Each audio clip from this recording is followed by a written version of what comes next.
You're listening to Beyond Black History Month. I'm your host, Femi Redwood. There's a diversity problem in media. That's one of the reasons why I started this podcast. I was tired of seeing Black stories only done 28 days out of the year. In addition to when stories are told, it's how they are told.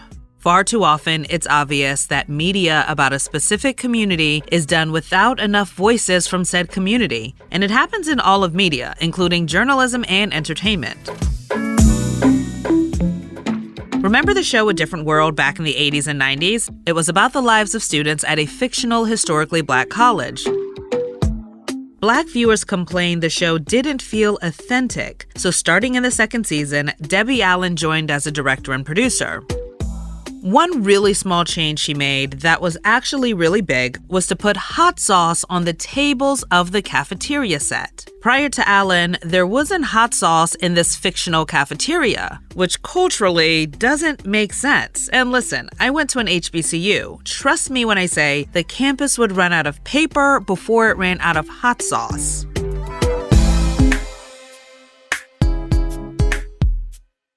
Representation is getting better, but there is a massive way to go, especially in journalism.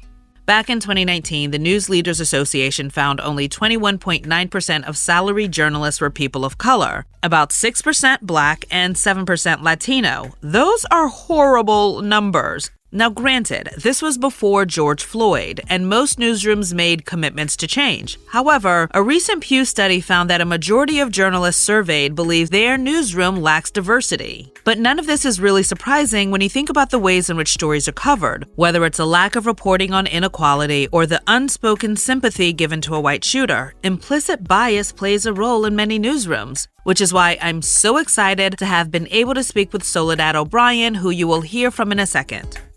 There just isn't enough time to list all of her accomplishments, but here are a few. She's the CEO of a production company. She's the anchor of Matter of Fact, a Hearst television magazine show that really goes beyond the headlines to cover stories in an impactful way. And I know people say that all the time, but for real, the show really does that. She's the executive producer of the documentary The Rebellious Life of Rosa Parks. But one of the biggest reasons why I wanted to talk to her is because she challenges her 1.3 million Twitter followers to think about the journalism they consume, often calling out the failings of our industry in hopes of making it better. She's also a dog mom. I'm going to put my dogs out. Give me 1 second.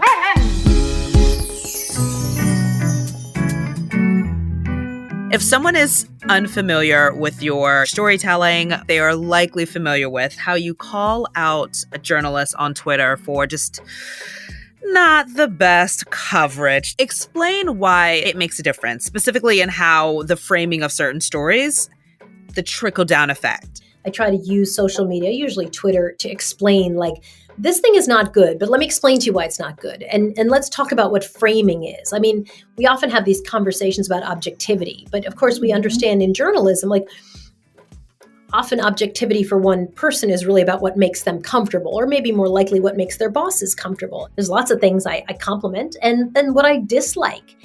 I think often it helps people who are not journalists to understand, like, well, why do you think the person wrote this story this way? Why do you think the police are framed this direction? Whose voice is missing here? So for me, it was really about kind of using what I know as being a journalist for a long time and being a little bit unafraid, kind of demystifying and giving some real context to what's happening in the media versus, what I think was spun. You are a few different marginalized identities. You're a woman, you're Afro-Latina. How did those identities come into play in your career, for good and bad? I think it can be exhausting to constantly try to figure out, like, is this person just a jerk? Is this person being a jerk to me specifically in a way they wouldn't be to other people? Am I totally misreading this and they're not being a jerk at all and I'm just very, very sensitive to this? Is that, that is the thing that I sort of resent, right? The exhaustion of the constantly processing. And I was telling a story. We had a bunch of interns at Hearst Television the other day, and I was telling them a story about when I worked in local news at WBZ TV. And there was a guy named John who we were in the morning meeting. I did the TV show. I was a producer on the TV show that was on before the Today Show. I would finish that show and then I'd run to the morning meeting at 7 a.m. But I was always late, of course, because it And it started at 7, run to the bathroom, 7:05. And every day this guy, John, would make this comment about that I was running on colored people's time. Here I was late again. I mean, day after day. And I used to go home and I try to come up with like, if he says this, then I'm going to say this. And I've got this snitty answer and I've got this. And I tried to complain to some people and they're like, oh my God, like lighten up. What's the big deal? And then I tried to make jokes about it. And, like nothing really seemed to work. And so when I left, I never saw him again. I've been in TV news now 35 years. I've never seen him again. And my point to these students was like, call it microaggressions, call it out and out harassment, call it whatever you want. Like, what a freaking waste of my time to literally sit here and try to strategize around some guy who's just a jerk. Maybe he's a racist jerk. Maybe he's a misogynistic and racist jerk. I don't know. But like a much better strategy looking back would have been focus on your goals and go execute on them and screw that guy. Like, who cares?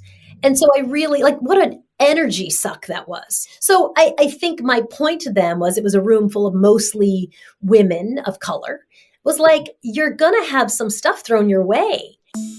And we can sit here and talk about it and this, that, get a good girlfriend, get a good bottle of wine. But I think the bigger and better strategy is let that be somebody else's problem. You can work in a system and do great things, even in a system that's very challenged.